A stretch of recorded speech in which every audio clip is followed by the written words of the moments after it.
चलिए मंगलाचरण करके प्रारंभ करते हैं। ओम सदाशिव समारंभां श्री शंकराचार्य मध्यमाम् अस्मदाचार्य पर्यन्तां वंदे गुरु परंपराम्।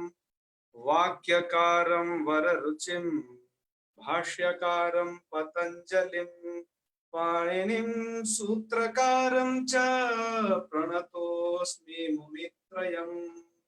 सर्वेभ्यो नमो नमः।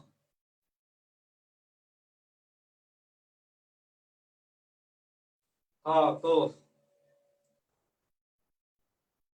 अभिजीत जी और सूर्यकांत जी हैं आप लोग? जी आचार्य जी, मैं हूँ सूर्यकांत। अच्छा अच्छा। और वो आ गए हैं पंतोला जी? नहीं, पंतोला जी तो नहीं दिख रहा। अच्छा चलो जुड़ जाएंगे जब तक प्रारंभ करते हैं आज का विषय।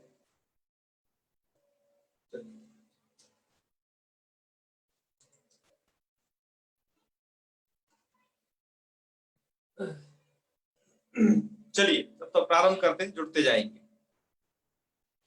मित्रों, कल हमने इको एणचि जैसे कुछ सूत्र पढ़े थे, उसके बाद तस्मिन् नीति निर्दिष्टे पूर्वस्य इस परिभाषा सूत्र की चर्चा की थी आप लोगों से।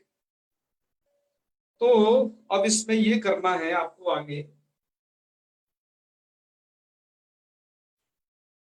अब आगे इसमें यह देखना है कि हमने आपसे संज्ञा प्रकरण में भी कुछ चर्चा की थी सूत्रों को लेकर के सूत्रों के कितने प्रकार होते हैं इत्यादि इत्यादि। तो आज थोड़ा सा हम पहले उसी पर चर्चा करेंगे, फिर हमने जो विषय चल रहा है कोयणची वाला उस पर फिर से आज वापस लौटेंगे। तो आप लोग ध्यान पूर्वक सुनिएगा इस सभी चीज को। जब तक तो सभी अध्येताओं के लिए यह बताया जा रहा है, चाहे वो नए अध्येता हो चाहे प्राचीन अध्येता हो, आप सभी लोगों के लिए व्याकरण की यह जानकारी भी बहुत आवश्यक है।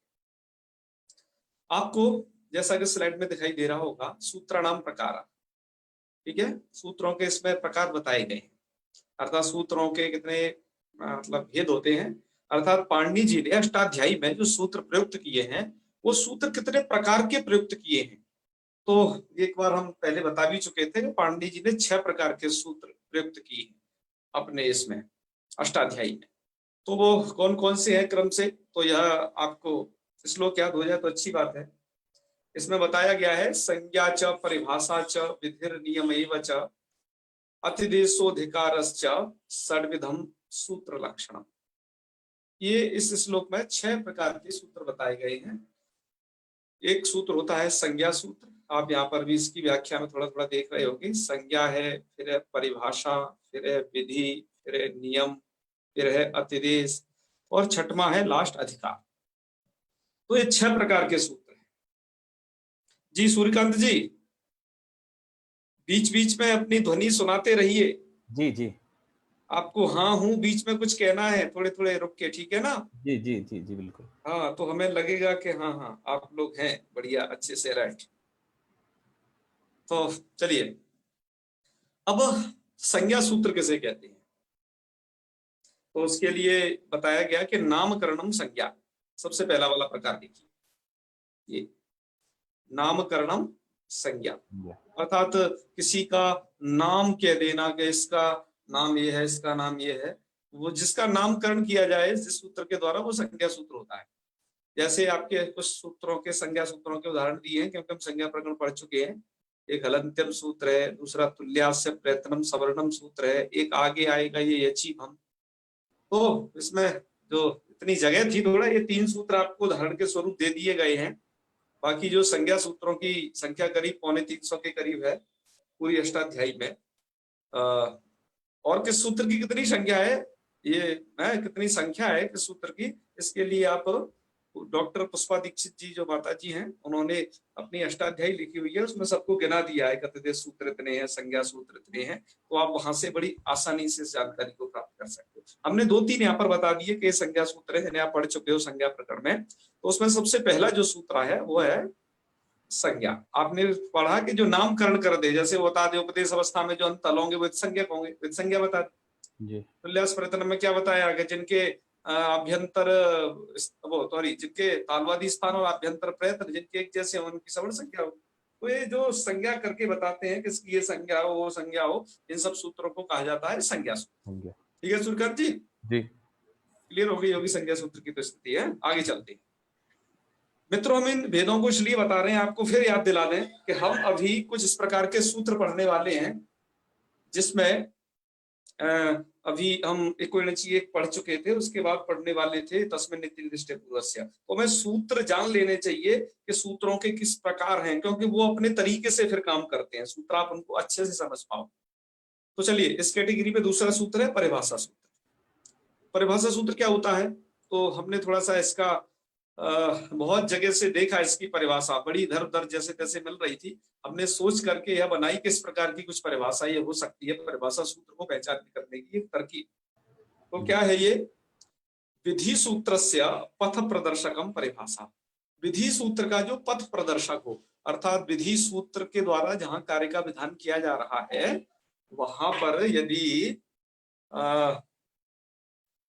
यदि कुछ अटकना हो रहा है, अटकना का मतलब यह है कि विधि सूत्र अपना काम एक प्रॉपर वे में नहीं कर पा रहा है, उसके लिए कुछ अड़चने पैदा हैं, तो उसके लिए क्या करना है कि यह आपका जो परिभाषा सूत्र क्या करता है, ये विधि सूत्र के पथ प्रदर्शक होते हैं। पथ प्रदर्शक आप समझते हो, मार्गदर्शक, अच्छा ऐसे काम कर सकते हैं, उनकी सहायता कर। ठीक है मित्रों, चलिए आगे बढ़ते हैं। इसका उदाहरण है तस्मिन् नित्य निर्दिष्टे पूर्वस्य, जो हम जस्ट अब पढ़ने वाले हैं इसी संधि के अंतराल में। इसके बाद तीसरा नंबर का जो सूत्र है वो है आपका विधि सूत्र।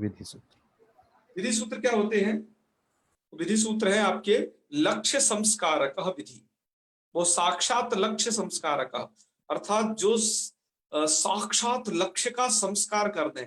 लक्ष्य अर्थात प्रयोग का संस्कार, लक्ष्य मतलब प्रयोग और संस्कार मतलब उसकी सिद्धि कर दें, आप ये समझिए, अर्थात जो प्रयोग की सिद्धि कर दे।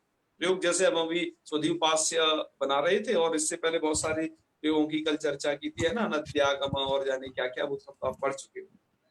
तो साक्षात लक्ष्य संस्कार का अर्थात जो प्रयोग बना दे साक्षात, तो उसको कहा जाता है क्या, विधि सूत्र। वो विधि सूत्र है। जैसे इको एणची आपने कल पढ़ा था, आज भी थोड़ा सा उसे एक बार और थोड़ा सा देखेंगे और आगे थोड़ा सा चल के आएगा अनचीचा। तो इस प्रकार के जो सूत्र हैं विधि सूत्र की कैटेगरी में आते हैं, तो आप समझ जाना कि। और एक और आपको महत्वपूर्ण और बात और बता दें कि यह जो विधि है, विधि, तो विधि का मतलब होगा आपका कि एक बार और जान लीजिए, विधि सूत्र जो होता है वो सबसे इंपॉर्टेंट होता है।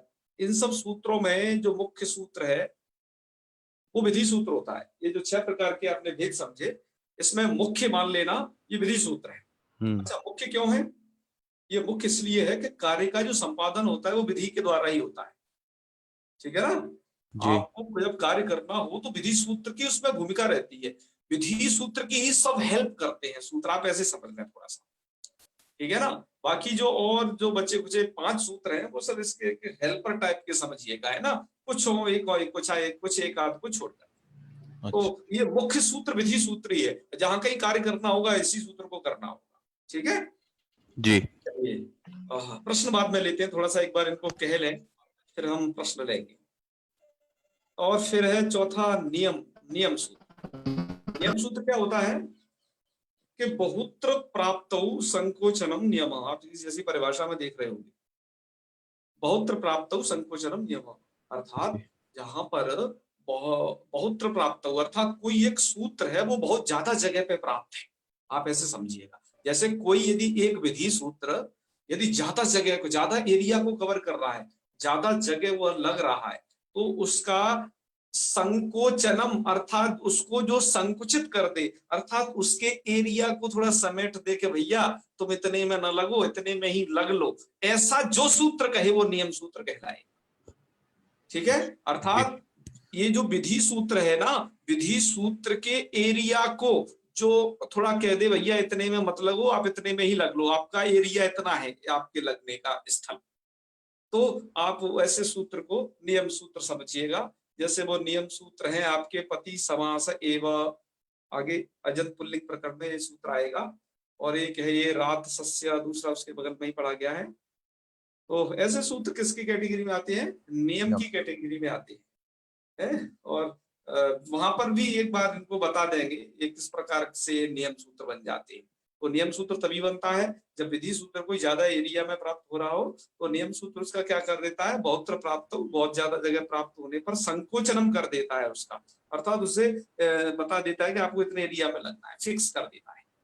तो ऐसे सूत्र जो होते हैं वो नियम की कैटेगरी में आते हैं। उदाहरण आपके आगे कोष्टकों में जो भी हैं आगे ये सब उदाहरण है, इनको थोड़ा ध्यान में रखते जाइए जी ठीक है, आगे सूत्र सब आएंगे। जी अब एक भेद और है अतिदेश सूत्र। अतिदेश सूत्र क्या है, मैंने लिखा है कि यो यादृशो नास्ति तादृशम स्वीकरणम अतिदेशा, अर्थात जो जैसा नहीं हो पर उसको वैसा यदि बना दिया जाए किसी के द्वारा, ऐसा सूत्र आएगा आपका अतिदेश की कैटेगरी। अर्थात जो जैसा नहीं है पर उसको उस सूत्र द्वारा वैसा बनवाया जा रहा है कि नहीं तुम ये हो जाओ, तो आप ये समझ लेना है ना, तादृशम स्वीकरणम अतिदेश, अर्थात वैसा स्वीकार करवा देना अतिदेश सूत्र है। जैसे आगे बहुत ही फेमस सूत्र है अंतादिवच्च, आगे आएगा असंधि प्रकरण में, तो अंतादिवच्च, तो यह सूत्र ऐसे अतिदेश सूत्र कहलाएंगे। और इनकी थोड़ा विशेषता क्या रहती है, थोड़ा मोटा मोटी समझने के लिए, हालांकि सार्वत्रिक नियम नहीं है, इसमें आप देख रहे हो वच्च ऐसा लास्ट में लिखा हुआ है, अर्थात ऐसे सूत्रों में प्रायः वत आता है। क्या आता है, वत, व और त, तो आप इसमें भी देख रहे होगे वच्चा में ये वत है, वत। तो ऐसे इससे भी आप थोड़ा पहचान कर सकते हो, हाँ ये अमुक सूत्र है, इस प्रकार का है ना। और हालांकि उसकी प्रकृति कैसी है कि यो यादृशः नास्ति, जो जैसा नहीं है तादृशम स्वीकरणम अतिदेशः, उसको वैसा बना देता है, यानी ऐसा ऐसा ही स्वीकार करेंगे आप, तो ऐसा यह आएगा अतिदेश सूत्र की कैटेगरी। आइए छठे नंबर का पढ़ते हैं जी। छठे नंबर का है लास्ट सबसे अधिकार सूत्र। अधिकार सूत्र में क्या है, अधिकार सूत्र में है कि एकत्र पठितस्य पदस्य, एक जगह एक जगह अर्थात एक सूत्र में पद पढ़ा गया और उसका क्या हो, अग्रेपि सूत्रेषु लाभ, उस पद का लाभ आगे के सूत्रों को भी मिल जाए। एक पद पढ़ा गया और उस पद का लाभ आगे सूत्रों में चला जाए, मतलब अधिक एरिया में चला जाए। जैसे आप समझते हो ना कि अंधेरे में क्या कर दिया जाता है, यदि आप गली के बाहर टॉर्च लगाते हो, थोड़ा लंबी गली है तो उस गली में आने वाली जितनी भी चीजें हैं वो सब प्रकाशित होंगी। इसी प्रकार से अधिकार सूत्र प्रायः पाद के आदि में पड़े होते हैं, जिनको लंबे अधिकार चलने हैं, तो वो एकदम टॉर्च जैसा काम करते हैं कि बस जहां टॉर्च लगाई उसके बीच बीच में जो जो आएगा वो सब प्रकाशित होगा। इसी तरीके से अधिकार सूत्र क्या होता है, एकत्र पठितस्य पदस्य, एक जगह पद पढ़ा कोई और उस पद का अग्रेपि सूत्रेषु लाभ, आगे के सूत्रों में भी वह पद लगातार जाता रहे, है ना, आगे के सूत्रों में वो पद निरंतर जहां तक उसको बता दिया जाए कि भैया तुम सूत्र हो, अधिकार हो, तुम्हारा अधिकार कहां तक रहेगा कि उस सूत्र तक रहेगा, उस सूत्र का नाम ले दिया जाए, अथवा ये बता दिया जाए कि आपका अधिकार उस अध्याय अथवा उस पाद तक रहेगा अष्टाध्यायी की। तो ऐसे जो सूत्र हैं, ऐसे सूत्रों को अधिकार की कैटेगरी में गिना जाता है। इसमें से इसका उदाहरण है जैसे प्रत्यय सूत्र का अधिकार है, एक हमने यहाँ लिख दिया, बाकी जगह नहीं थी, बाकी आप लोग समझ लें बाकी तो। जैसे एक सूत्र है धातो हो, एक है कारके, एक है परश्च, इस प्रकार के जो अष्टाध्यायी में सूत्र हैं वो सभी के सभी आते हैं आपके अधिकार की कैटेगरी जी। तो आप समझ गए होंगे। यदि आपको इन सूत्रों के संबंधित और भी यदि प्रश्न है तो अब आप अपने जिज्ञासा रख सकते हैं, है ना, अन्यथा फिर हम अगली स्लाइड में अब आगे देखेंगे इनका थोड़ा स्पष्टीकरण, विधि का और परिभाषा का स्पष्टीकरण थोड़े आगे ही करने वाले हैं जब तस्मिन् नीति को पढ़ाएंगे। तो इतने में कोई संदेह हो तो बता दीजिए। जी आचार्य जी, मुझे एक संदेह है। जी जी जी। अधिकार सूत्र और अनुवर्तन जो करते हैं उसमें फिर अंतर कितना है? अंतर बस उसमें इतना सा रह जाता है, सूर्यकांत जी बोल रहे हैं ना। जी जी। हाँ, अंतर इतना सा रह जाता है कि अनुवृत्ति होती है सीमित क्षेत्र के लिए। अच्छा, जैसे वो 2, 4, 10 सूत्रों में जा सकती है ना, जब तक एक कोई दूसरा वहां तक मिल नहीं जाएगा पद, वहां तक आवश्यकता है। अधिकार सूत्र का एरिया थोड़ा वाइड होता है, ज्यादा एरिया होता है उसका। अच्छा, बस उसको एक जगह पढ़ दिया, सब जगह ले जाते जाओ ले जाते जाओ ले जाते जाओ, और जहां बता दिया जाएगा कि इस पाद के अंतिम तक जाएगा ये, तो बस वही वो रुक जाएगा, उसके आगे नहीं जाएगा। अच्छा अच्छा, और पूरा इस का पूरा प्रकार से सूत्र अंतर जाएगा किया जाता है इसमें। कि पूरे का पूरा सूत्र जाएगा, या सूत्र का कोई एक पद या एक या दो पद ही जाएगा जो बताया गया मैं है? वही वही बताने जा, ऐसे सूत्र जो है ना, अधिकार सूत्र जिनको कहा गया है, वो जी प्रायः एक पदात्मक है सबके सब। देखिए आज जैसे आप यहाँ देख रहे होगे प्रत्यय, जी जी जी। ये एक ही पद वाला है। तो अधिकार सूत्र है वो अधिकांश इसी टाइप की है वो। अच्छा अच्छा। हालांकि अनुवृत्ति से भी अधिकार जैसा लाभ होता है, पर वो थोड़ा कम क्षेत्र के लिए जाती है। हम्म। बात समझ में आ रही है ना? जी जी जी बस इतना थोड़ा सा अंतर है इनमें बस। जी जी जी जी। अधिक वैखरी जी हैं, जिन एक प्रश्न है उनके पास। हाँ जी बैकरी जी। हरिओम। जी जी। आचार्य, ये राजसस्य जो लिखा है नियम के इसमें, तो उसका अर्थ क्या है? अरे वो आपको आगे स्पष्ट हो जाएगा। अजंत पुल्लिक प्रकरण में सूत्र पढ़े गए हैं दोनों। अच्छा फिर भी आपका जानना है तो इसका अर्थ ये है कि रेप से परे संयोगांत सकार का ही लोप होता है। अच्छा ये संयोगांत सिलोपा सूत्र के लिए नियम करता है ये सूत्र। अच्छा। हाँ हाँ, आपको ठीक। शायद यह अजंत पुल्लिक प्रकरण में स्पष्ट होगा, वहां पर ही आया हुआ है। आपको देखो नियम समझने के लिए ये समझना पड़ता है कि हाँ इस जी। सूत्र का विधि अंश कौन सा है पहले, क्योंकि हाँ विधि के कारण ही नियम अंश समझ में आता है। बिल्कुल। तो इसको जानने के लिए दो सूत्र समझने होंगे, संयोगांत से लोपा, ये तो आपका अभी आएगा यण संधि के प्रकरण में ही, जी। और राजस से थोड़ा अजंत पुल्लिक पर आएगा ये सूत्र आपका। ठीक है ना? अच्छा जी, धन्यवाद। धन्यवाद। जी वैष्णवी जी। वैष्णवी जी। प्रणाम। जी जी, हर हर महादेव। कहिए। तो जैसे ये विधि सूत्र में जैसे है कि जो साक्षात लक्ष्य की सिद्धि करे, यस यस। तो इसमें हम साक्षात मतलब डायरेक्ट, कि जो डायरेक्ट डायरेक्ट लक्ष्य की सिद्धि कर रहे हैं, ऐसा है ना। इनडायरेक्ट तो हर कोई सूत्र जो है लक्ष्य के लिए बना हुआ है, अर्थात प्रयोग के लिए बना हुआ है। जी।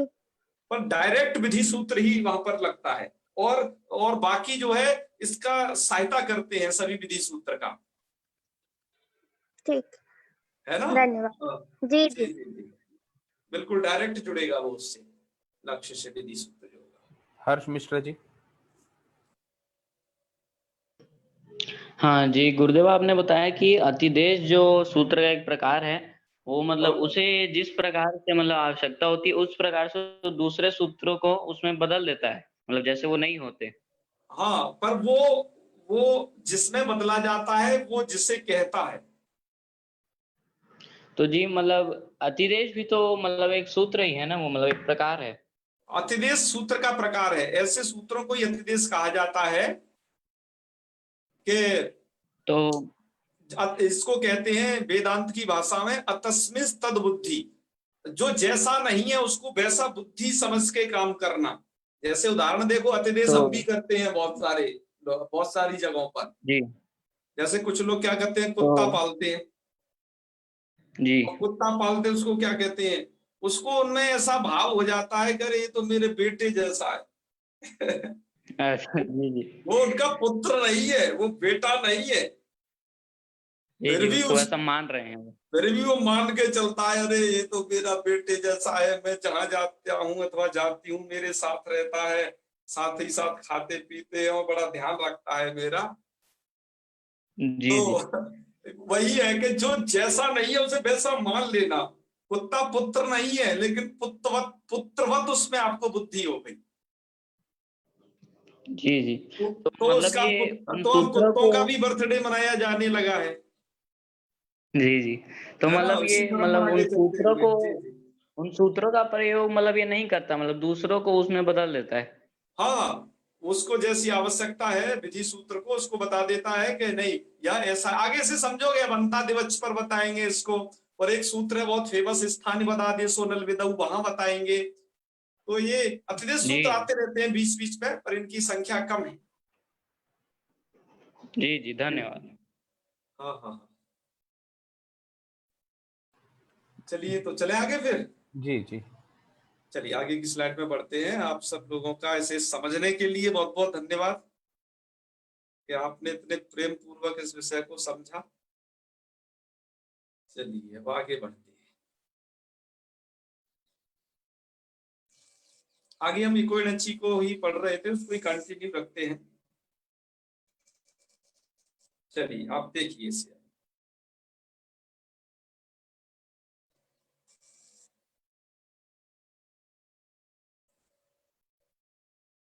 इसमें है आपके यण संधि। यण संधि को अब हम आपको एक बार आगमन विधि से पढ़ा चुके हैं, अब आपको एक यण संधि को निगमन विधि से पढ़ा रहे हैं, अर्थात अब आपको नियम बताएंगे, नियम से सब आपको प्रयोग की तरफ ले जाएंगे। तो आइए आपके सामने प्रस्तुत है ये विधि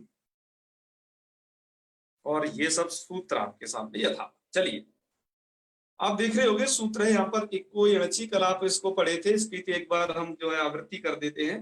जो लोग कल नहीं जुड़ पाए थे वो आज इसे सुन भी सकते हैं, उनके लिए भी लाभ हो जाएगा।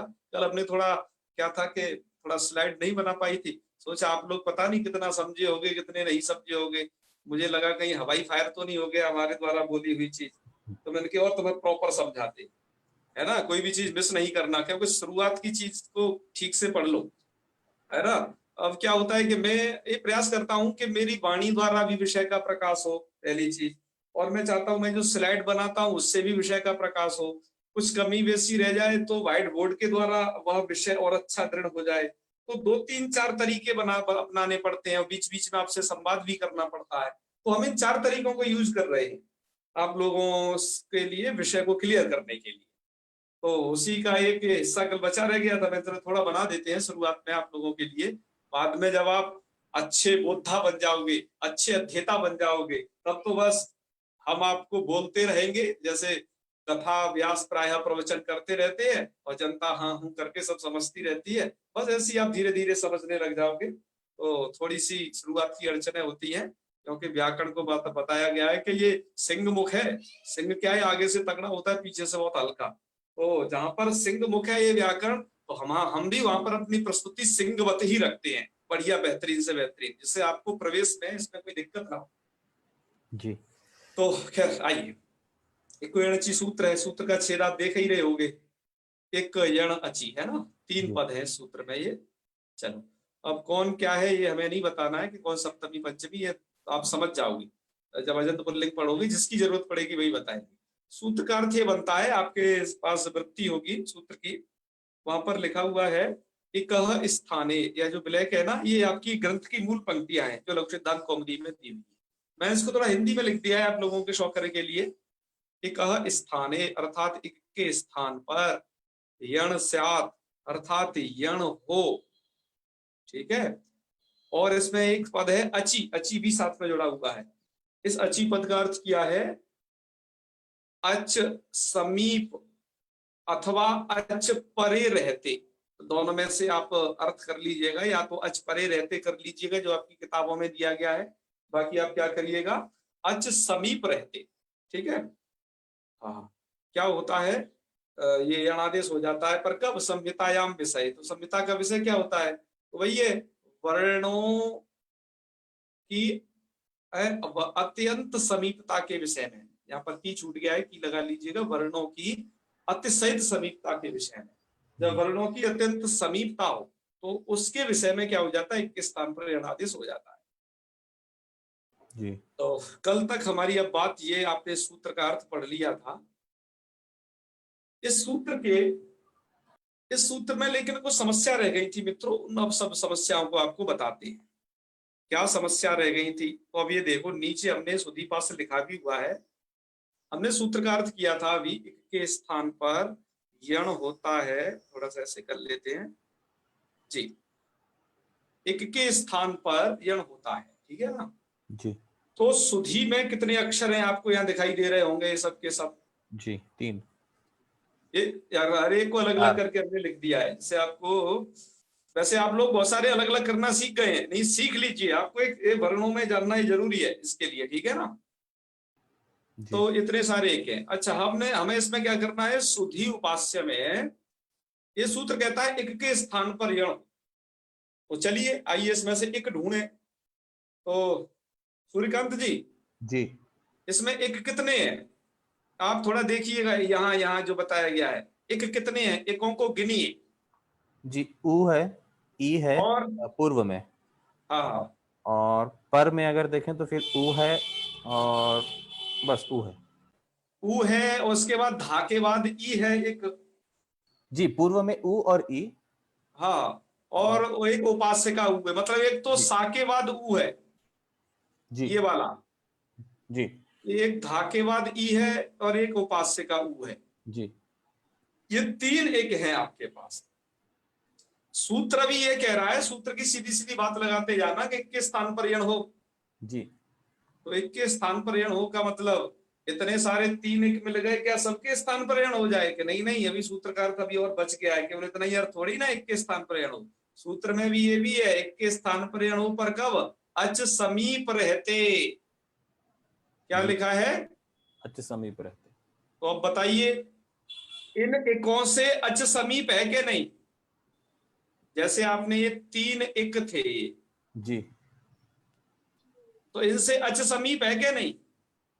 समीप समीप मतलब पास।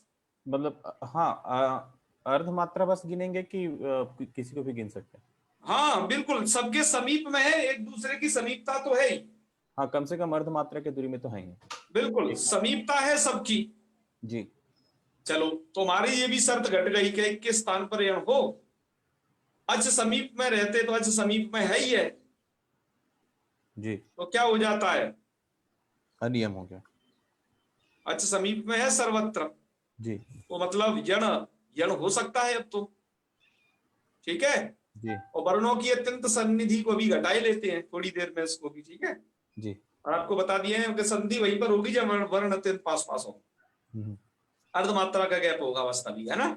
जी चलिए, इसका मतलब इक्विवेलेंस यहाँ पर लग सकता है, पर इक्विवेलेंस के साथ दिक्कत ये है, अब ये हो गई इस अकेले सूत्र के साथ कि इसने तीन एक ढूंढ लिए जिनके स्थान पर इसे यण करना है।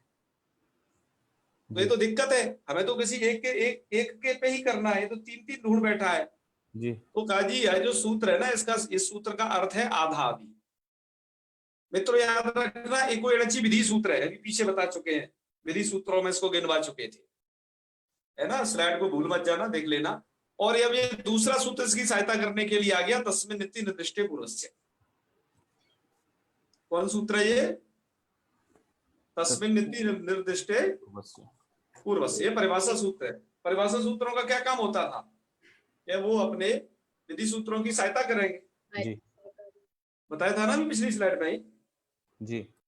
हाँ, अच्छा, पर अब एक बार ध्यान रखिए, परिभाषा सूत्रों की एक प्रकृति होती है। परिभाषा सूत्र अष्टाध्यायी में कहीं भी लग सकता है, बस उसका अपना शर्त पूरी हो जानी चाहिए। ठीक है, जी। इस सूत्र की क्या क्या शर्त हैं हम सभी पढ़ते हैं। ये अष्टाध्यायी में कहीं पर भी हाथ मार सकता है, तो चलिए इसको देखते हैं। अब सूत्र है आपका, देखिए, तस्मिन् निति निर्दिष्टे पूर्वस्य। सूत्र का अर्थ क्या है? आप पदच्छेद तो देख ही रहे होगे। सूत्र कहता है सप्तमी निर्देशेन। सप्तमी निर्देशेन का मतलब हुआ कि यस्मिन् सूत्रे सप्तमी निर्देश द्वारा। थोड़ा सा आप धैर्य बांधिएगा, इस सूत्र को भी हम आसानी से पार कर जाएंगे। ठीक है, मैं आपको जिस तरीके से सूत्र को पढ़ाने जा रहा हूं, यह एक बहुत अच्छी और शास्त्रीय विधा है। इस विधा से आपको यह समझना होगा, ये सूत्र कैसे लगेगा, कहाँ लगेगा, क्या काम करेगा, है ना? इसकी सभी शर्तों सहित देखते हैं। ठीक है पंतोला जी? हाँ जी। तो यस्मिन् सूत्रे सप्तमी निर्देश द्वारा, है ना, विधीयमानम कार्यम अर्थात कार्यम विधीयते। ये सूत्र कह रहा है कि जिस सूत्र में सप्तमी निर्देश के द्वारा कार्यम विधीयते, कार्य का विधान किया जाता है, जी। तत्कार्यम, वह कार्य, वर्णांतरेण अव्यवहितस्य, ये आपकी मूल की पंक्ति है। इसकी क्या है जो है चर्चा? विजातीय वर्ण व्यवधान शून्यस्य पूर्वस्य बोध्यम, अर्थात पूर्वस्य स्थाने स्यात्। ये तो मूल व्याख्या आपकी मूल पंक्ति है ना, उसका हमने शाब्दिक अर्थ कर दिया। अब आपको इसको समझाना बाकी रह गया है। ठीक है, तो आइए समझते हैं इसको क्रमशः। देखिए, ये सूत्र क्या करते हैं? ये सूत्र अपना कोई एक चिन्ह खोजते हैं। प्लीज आप थोड़े का ध्यान दें। लेखन के साथ साथ मुझे भी सुनते जाएं। और जो लेटे हैं, बैठे हैं, मतलब बैठे नहीं, जो लेटे हैं, खा पी रहे हैं और अन्यत्र अन्यत्र क्रियाओं में रत हैं, वो थोड़ा सचेत रहें। आप इस जो आधे घंटे को जो पढ़ते हो ना, उसको समर्पित होकर के करिए। और मैं ये कह रहा हूं, जितने समर्पित आप होंगे ना, तो आपको फल भी उतना ही बहुत धांसू वाला मिलने वाला है, बहुत अच्छा वाला फल मिलेगा।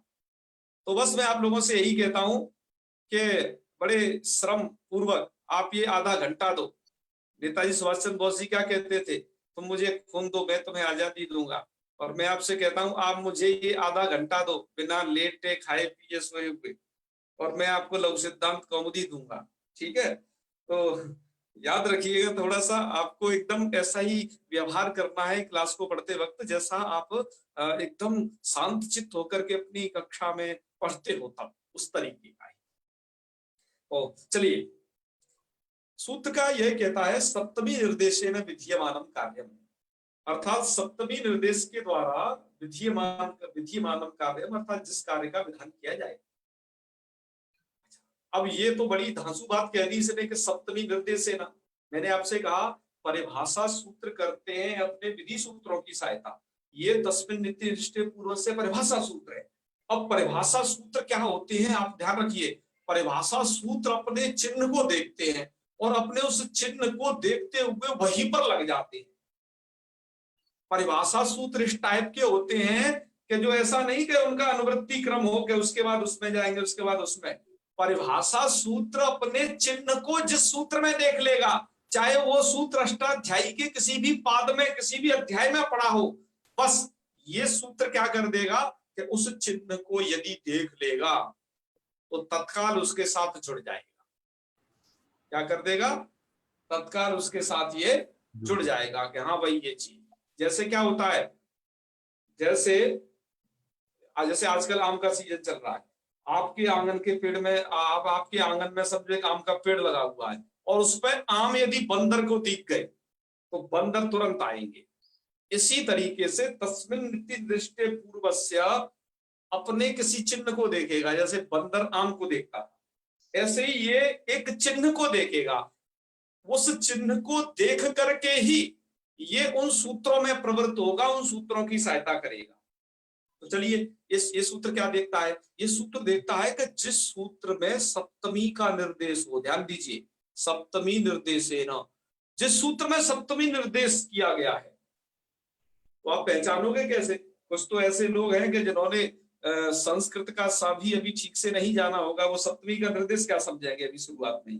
तो अभी तो मैं आपको जो बता दे रहा हूं कि ये सप्तमी का निर्देश है, उसे श्रद्धा भक्ति पूर्वक मान जाइएगा।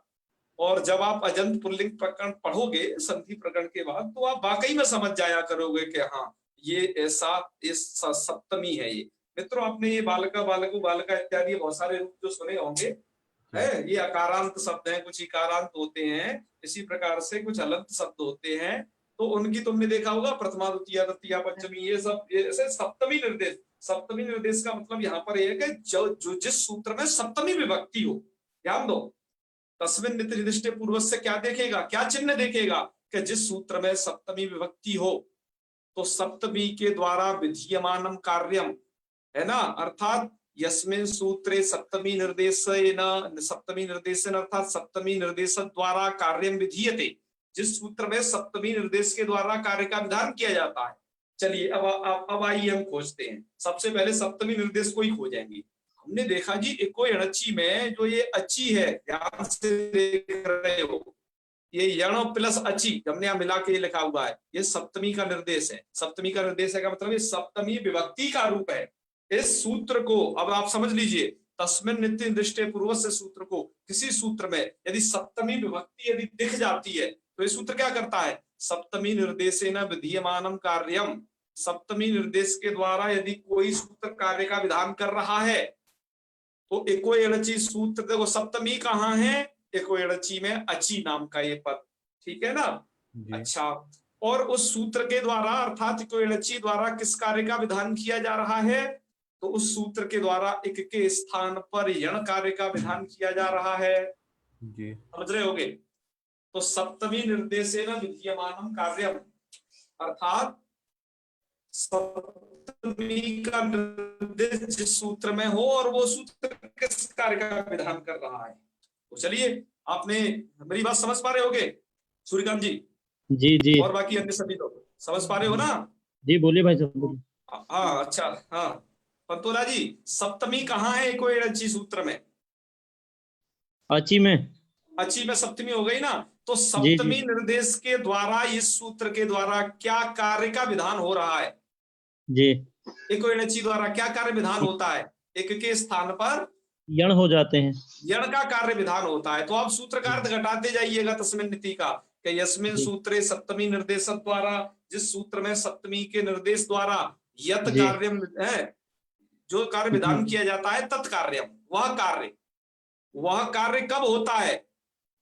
तो देखो, अभी हम क्या कर रहे थे मित्रों, ध्यान देंगे कि अभी हमने ये 3 एक पकड़े थे, ये इधर इससे पहले यहाँ पर हम एक के स्थान पर यण रूपी कार्य करने जा रहे थे, ठीक है ना?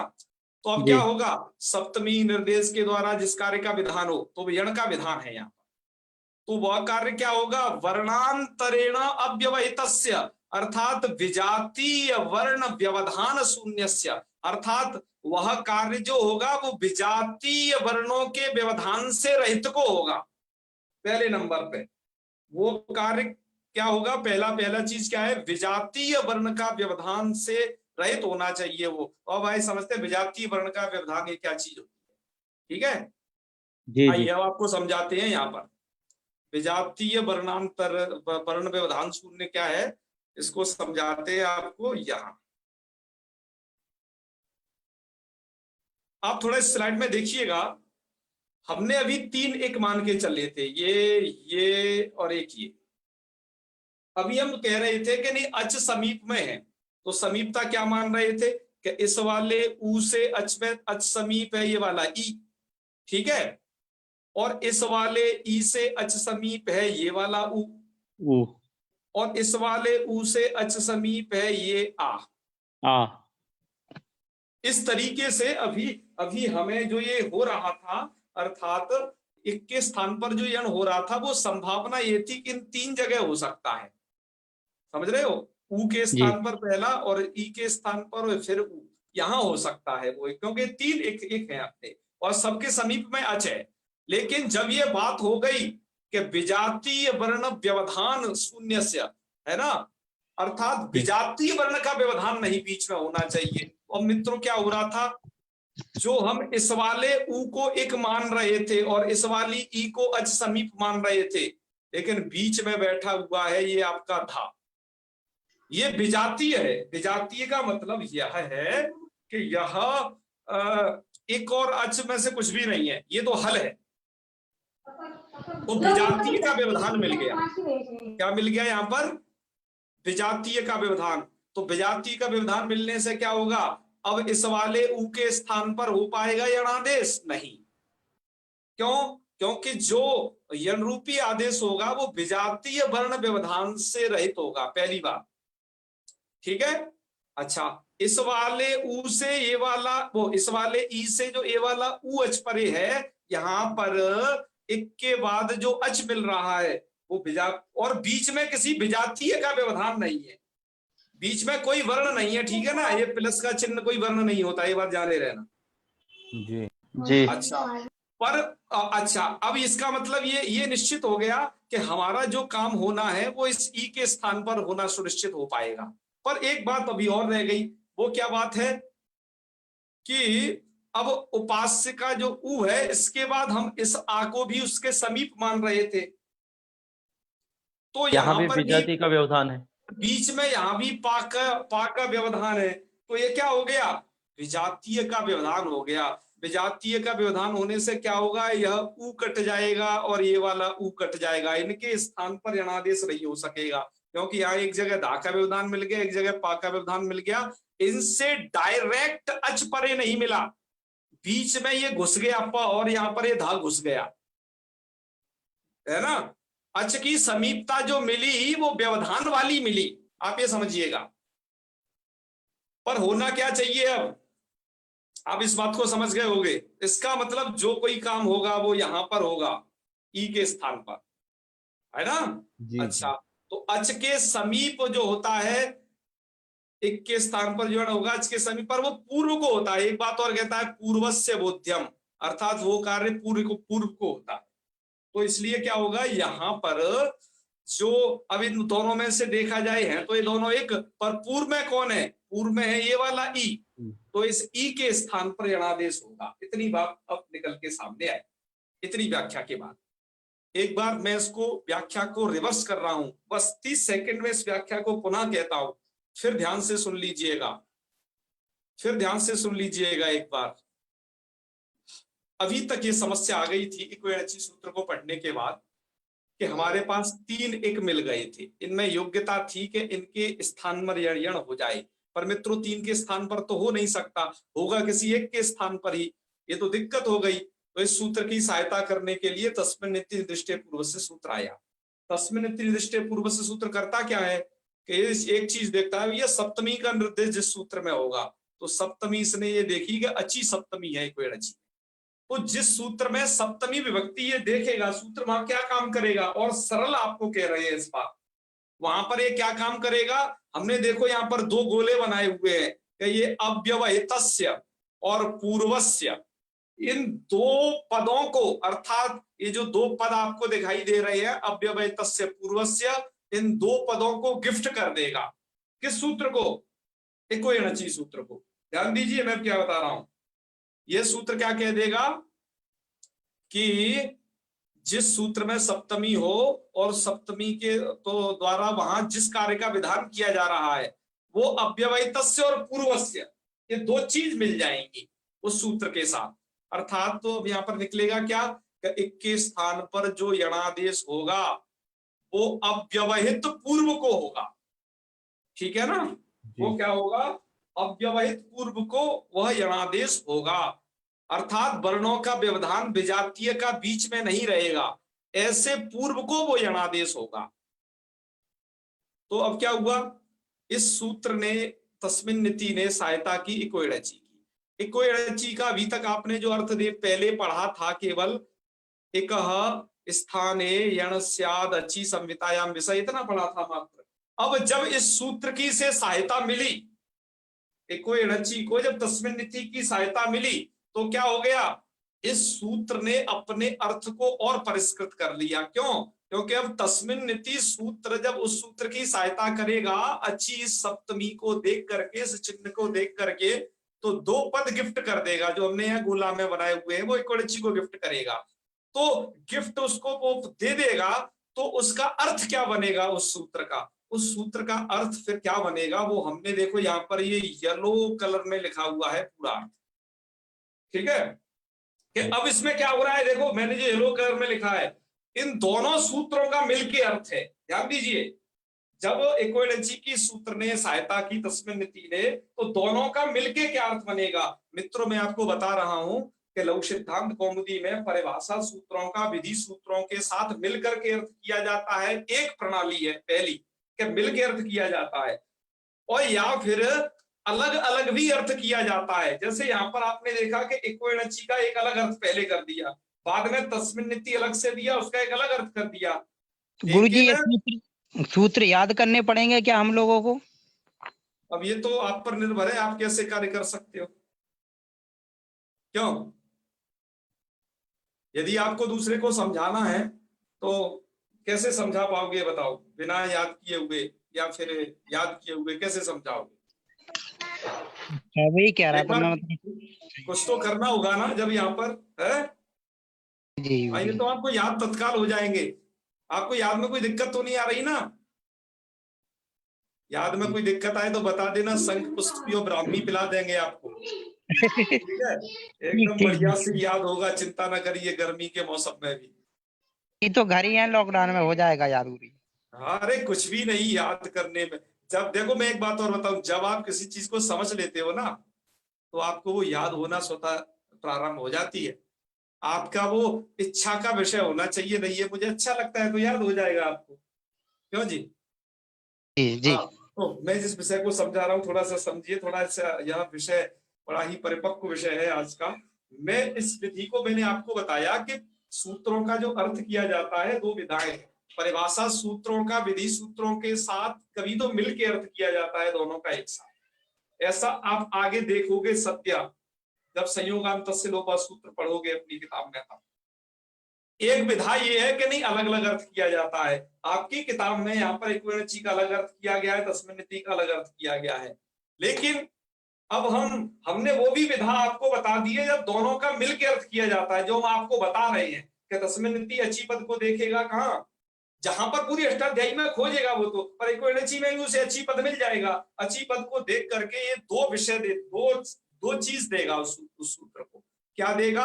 अव्यवहितस्य देगा और पूर्वस्य देगा। देखिए हमने वो गोल में की हुई है, ये दो पद दे देगा। तो अब सूत्र का अर्थ क्या बनेगा इक्विवेलेंसी का, वो देख लीजिएगा। वो यहाँ पर लिखा हुआ है अचः अव्यवहित पूर्वस्य एकः स्थाने। आप थोड़ी देर के लिए इस पद को भूल जाइएगा, अंतरतमः को भी भूले रहिएगा। क्यों? जब स्थानेंतरतमः आगे वाला परिभाषा सूत्र पढ़ लोगे तब वो वाला भी इसमें ऐड कर देना। तो इसलिए अभी ये अंतरतमः जो हमने लिखा है वो जो अगला तीसरा सूत्र है उस परिभाषा सूत्र को भी इसमें इकट्ठा करके अर्थ लिख दिया है। अभी आपको अंतरतमः को गोला में इसलिए रखना है कि अभी आप विधि सूत्र अर्थात इक्विवेलेंसी का केवल एक परिभाषा सूत्र अर्थात तस्मिन्निति के सहयोग से जो अर्थ बना वो किस तरीके का बन रहा है आप ये जानोगे। अतः ये वाला भी थोड़ी देर के लिए भूल जाइएगा, क्योंकि वो अगले सूत्र की सहायता से ये पद आएगा। तो खैर चलिए, अजह अव्यवहित पूर्वस्य, इसका ये मतलब होगा अच से अव्यवहित पूर्व एकः स्थाने, एक के स्थान पर यणादेश स्यात् संहितायाम विषय, संहिता के विषय। अब देखो ये अर्थ आपको सुदीपास्य में इसका घटा लीजिए, इसको संघटना कर लीजिए इस अर्थ की। अचः अव्यवहित पूर्वस्य, अच से अव्यवहित पूर्व। तो अच मान लेते हैं इस ऊ को, इस ऊ से इस अच से अव्यवहित पूर्व में है ये ई जो कि इक है। ध्यान दीजिए, अच से अव्यवहित पूर्व, अव्यवहित मतलब कोई बीच में रुकावट नहीं, कोई भी विजातीय वर्णों का कोई उसमें रुकावट नहीं है ना। व्यवधान मतलब विजातीय वर्ण जो कि है ना, अच्छों के बीच में हल आ जाएगा तो विजातीय हो जाएगा ना, उसकी जाति दूसरी है। जैसे जो भैंसों के बीच में गाय अथवा गाय के बीच में भैंस घुसेंगी समुदाय में तो वो एक अलग अलग प्रकार की जाति है, ऐसे ही अच एक अलग जाति है, हल एक अलग जाति है। तो वह कार्य क्या होता है? अजव्यवहित पूर्व, ध्यान दीजिए, अच हो गया ऊ, अच से अव्यवहित पूर्व है ई जो कि एक है। तो एक बार अर्थ घटाइए, अचः अव्यवहित पूर्वस्य एकः स्थाने, एक के स्थान पर। आपको इसे थोड़ी देर के लिए भूल जाना है, अगले सूत्र का इसके साथ संबंध है। यणादेश स्यात्, यणादेश होता है संहिता के विषय में। तो अब अर्थ की संगठना हो गई, अर्थ की संगठना हो गई, ठीक है। इसका मतलब और बाकी ये छट गए, ये वाला ऊ छट गया जिसको हम अभी तक एक मान रहे थे, बीच में धाका व्यवधान था, ये वाला ऊ भी छट गया है क्योंकि पा के बाद आज वो व्यवधान है। इसका मतलब क्या रहा? केवल ये ई बचा जिसके स्थान पर हमें कुछ काम करना है बस, है ना, क्योंकि ये अच से अव्यवहित पूर्व एक है तो इसके स्थान पर हमें क्या करना है? ये यणादेश करना है। तो अभी समस्या लेकिन बरकरार एक रह गई। एक क्या समस्या बरकरार रह गई मित्रों? जो ई तो अकेली है और जो आप कह रहे हो यणादेश है, तो यणादेश है 4, तो एक के स्थान पर 4 बैठेंगे कैसे? अरे भैया पीएम की कुर्सी तो एक ही है ना, एक कुर्सी पर 4 पीएम कैसे बन सकता? मतलब एक पर कोई एक ही बैठेगा ना जी, ये कोई चटाई थोड़ी ना है कि सब बैठ जाएंगे, भाई कुर्सी है उस पर तो एक बैठेगा। ऐसे ही एक कुर्सी है उस पर कोई एक बैठना चाहिए। अब सूत्र के अनुसार वो तो कह रहा है यणादेश स्यात्, यणादेश तो चारों प्राप्त हैं। अब चारों में से बैठेगा कौन? तो चारों में से जो बैठेगा इसे हम बैठाएंगे अब कल, ठीक है ना? जी जी, क्योंकि अब समय हो गया है आज के लिए, तो बाकी अब जो क्या करेंगे कल इसको करेंगे, अब जो बच गया जी जी, समझ पा रहे हैं जी? जी गुरुजी जी, एक पूछना था। पूछ लीजिए, कोई बात नहीं, पर अभी एक चीज बाकी रह गई है, एक परिभाषा सूत्र। वो परिभाषा सूत्र कौन है आपका?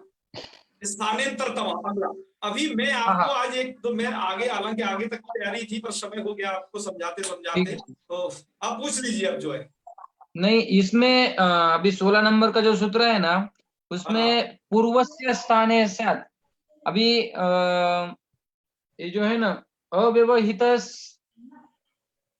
अव्यवहित, ये तो आ गया, ये समझ में आया, लेकिन पूर्वस्य स्थान है अभी अंतरतम का मतलब क्या है, ये नहीं समझ में आ रहा है। वो तो हमने बताया ना, अभी बताएंगे, उसे क्रॉस कर स्थानांतरतमा पढ़ाएंगे तब बताएंगे। अभिजीत जी बोला तो कि कल पूर्व से पढ़ाएंगे। का मतलब है कि पूर्व के स्थान पर हो। ये भी आपको बताया था ना कि अंतरतमों को इसमें से भी काट दीजिएगा, वो आगे वाले सूत्र के अभिप्राय से हमने यहाँ लिखा है, ठीक है ना। हाँ हाँ हाँ, और अंतरतमा को वही छोड़ मैं करके बाकी सब चीज आपको समझ में आ गई होगी कि वो अच से अव्यवहित पूर्व वाले को होगा, मतलब लेफ्ट में जो ई बैठा हुआ है उसके स्थान पर यणादेश होगा। ये आ गया वो यणादेश ये तो चार है कि एक है, अभी भी समस्या रह गई, एक तरफ एक चार कुर्सी एक और चार उस पर बैठने वाले, किसको बैठाया जाए, तो इस समस्या का निवारण कल होगा स्थानांतरतमा सूत्र सहयोगी। जी भाई साहब जी। जी जी जी भैया बताइए बताइए। तो करें फिर आज का यही समापन। हाँ हाँ करिए करिए। चलिए आप लोग खूब प्रसन्न रहिए, है ना, आप चिंता नहीं करनी है। पूरी जी, जी। मेरी हाँ क्या क्या कह रहे? मैंने समूह का वो मैसेज किया था आपको गुरुजी, तो उस पर मैंने पढ़ लिया है, ग्रुप मैंने चैट उसे के लिए किसी का फोन आया था जी मैंने उसे हो गया, पढ़ उस लिया पर है, विचार इसका किया जाएगा। विचार किया जा रहा है, आप घबराइए नहीं, आपकी हर चीज का हम लोग विचार करते हैं, आप क्यों चिंता करते हो। गुरुजी सुबह सुबह खोला जाए तो अच्छा रहेगा, रात में होमवर्क करके हम डाल सकते हैं। बोले अरे सब चिंता न करो, सब होगा, काहे धन्यवाद। घबराते हो प्यारे, न घबराओ। चलिए अच्छा जी, जी। एक प्रश्न हम कर सकते हैं क्या अभी? नहीं कल करेंगे। कौन जी। है, नाम बोलिए। पंकज घोष। बोलिए बोलिए। बोलिए गुरुजी, जो सप्तमी विभक्ति युक्त पद है जब भगवान बोला है आपने, जी इसका जी कोई दूसरा उदाहरण जत्र प्रयोग होता है एक अरे दे आपको सकते हैं? दूसरे नहीं, आप थोड़ा सा जुड़े रहिए, आपको इतने उदाहरण देंगे आप स्वयं आचार्य समझ जी। जाओगे।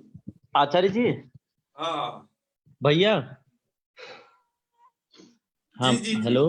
हाँ भैया मैं कह रहा हूँ ना, हाँ हाँ कल केवल 5 मिनट आप तब तक जैसे बालक शब्द के रूप लिखे रहिएगा, उसमें प्रथमा द्वितीय तृतीया सप्तमी होती क्या है, केवल इतना एक बार दिख जाएगा लोगों को। अरे मैं तो आपके ना, आपको घबराना नहीं है। मैं एक और बात कहा था, मैंने आपसे कहा अच्छी पद में सप्तमी विभक्ति है, अभी श्रद्धा भक्ति पूर्वक मान जाओ, अजंत पुल्लिंग पर आप दिल से समझने लग जाओगे कि हाँ सप्तमी है। अभी आपको दिक्कत होगी, हालांकि मैं आपको इस तरीके का व्याख्यान अभी परेशान नहीं करना चाहता था बता करके, पर क्या करूं, शास्त्र की विधि ऐसी है कि वो थोड़ा टच करके चलना पड़ता है, नहीं आगे आपको शंकाएं होंगी मन में, अतः थोड़ा बताना पड़ता है ये सब चीज। ठीक है ठीक है ठीक है। आप सब अभी तो श्रद्धा भक्ति पूर्वक मान जाया करो, मैं निवेदन कर दिया तो नहीं आपके लिए व्याख्यान बहुत करना पड़ेगा फिर। ये भी सही है। आप आगे समझने वाले हो अजंत में, ठीक है फिर है। चलिए जी जी करें फिर है। ओम सर्वे भवन्तु सुखिनः, सर्वे सन्तु निरामया, सर्वे भद्राणि पश्यन्तु, मा कश्चित् दुःखभाग् भवेत्। ओम शांति शांति शांति।